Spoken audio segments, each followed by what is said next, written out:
আসসালামু আলাইকুম। আপনারা যে যেখান থেকে আমার ভিডিওটা দেখছেন, আপনাদের সকলের প্রতি রইল আমার পক্ষ থেকে দোয়া আর ভালোবাসা। আজকে আমি সকালবেলা নাস্তা পর্ব থেকে ভিডিওটা অন করলাম। ভাবলাম যে একটা এক্সেপশনাল নাস্তা বানাতে গেলে যদি ভিডিও না করি তাহলে কি হয়, সেই চিন্তা করে আমি কিন্তু এই ডাল পুরিটা বানানোর জন্য ডালটাকে সিদ্ধ করে তারপর ভেজে নিয়েছি। আর এখানে ময়দাটা আমি সুন্দর করে মথে নিয়েছি।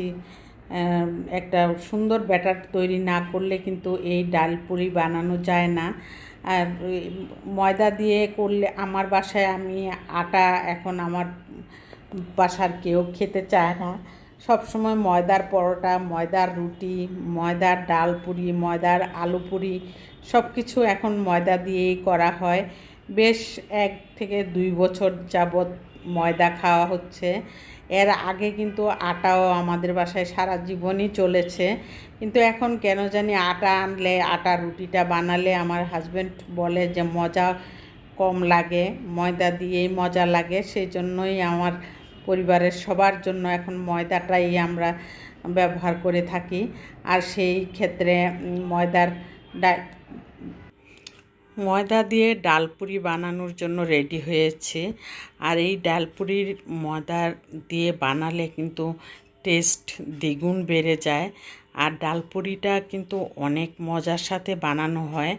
আর এই ডালপুরি অনেক বেশি বেশি করে ভিতরে ডাল দিলে ডালপুরিটা ফুলে একদম টইটুম্বুর হয়ে যায়। আর তখনই ডালপুরির মজাটা পাওয়া যায়, যে অনেক মজা হয়।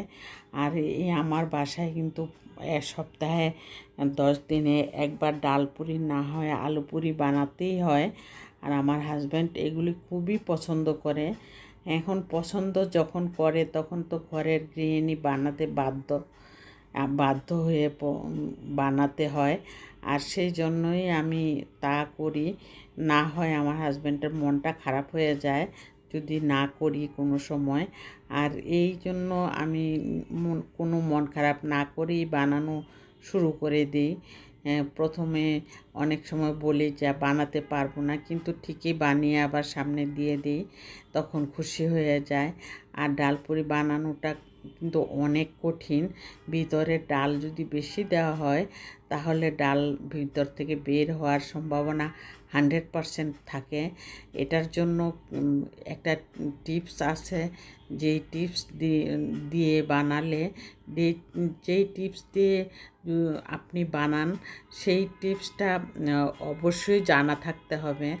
ডালপুরির মশলাটা কিভাবে ঢোকাতে হয় আর ডালপুরির মশলাটা কিভাবে ভিতরে থাকবে, ওই সেন্সটা রাখতে হবে। যে ডালপুরিটা একটু যখন গোল করে আমি ডালের মশলাটা ভিতরে ঢুকিয়ে রাখি, তখন কিন্তু ডালটা রেস্টে রাখতে হয়। 10 মিনিট রেস্টে রাখতেই হবে, কারণ না রাখলে ডালপুরি সুন্দর হবে না।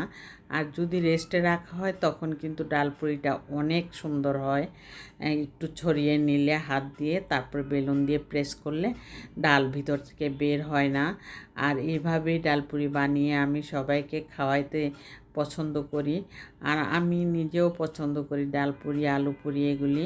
তারপরে রান্নার কাজে চলে গেলাম। সরপুঁটি মাছ ভাজলাম, হলুদ আর লবণ দিয়ে ভেজে নিলাম। ভেজে তারপরে আমি এখানে ভুনা করব। অনেকে দো পেঁয়াজা বলে, অনেকে ভুনা বলে। আমি ভুনাও বলি, দো পেঁয়াজাও বলি। আর এই দো পেঁয়াজার জন্য মশলাটা আমি কষিয়ে নিচ্ছি। এই কষিয়ে নেওয়ার কারণে কিন্তু সরপুঁটি মাছটা অনেক মজার সাথে খাওয়া হয়েছে আজকে। যেই সরপুঁটি মাছটা ভেজে নিলাম এইভাবে, তারপরে পানি ছাড়া আমি কম আঁচে একদম মশলাটার মধ্যে আমি ভালো করে রেখে তারপরে ঢেকে জাল করে নিলাম। কোনো পানি দেওয়া হয়নি। এতে করে কিন্তু ডালপুরি, এতে করে কিন্তু মাছটা অনেক মজাও হয়। আর সেই জন্য আমি আজকে ভাবলাম যে পানি ছাড়াই ভুনাটা করব। যেহেতু অল্প একটু হলুদ দেওয়ার পরে অল্প একটু পানি দিয়ে আমি মশলাটা কষিয়ে নিয়েছি, ওই মশলার মধ্যেই মাছটা ভুনা করে নিয়েছি। এই ভুনাটা দিয়ে ভাত অনায়াসে 1 প্লেট ভাত খাওয়া যাবে। আর এর জন্য আপনার আর কিছুই লাগবে না। প্রয়োজনে ডাল রাখতে পারেন সাথে। আমার বাসায় ডাল প্রতিদিন খাওয়া হয়, প্রতিদিনই ডালের বাটি সামনে থাকতে হবে অবশ্যই। আর ডালটা আমি রান্নাটা একদিন পর পর করি, কিন্তু প্রতিদিন টেবিলে থাকতে হবে ডাল। আর মাছের সাথে ডালটা থাকলে আর কিছু লাগবে না।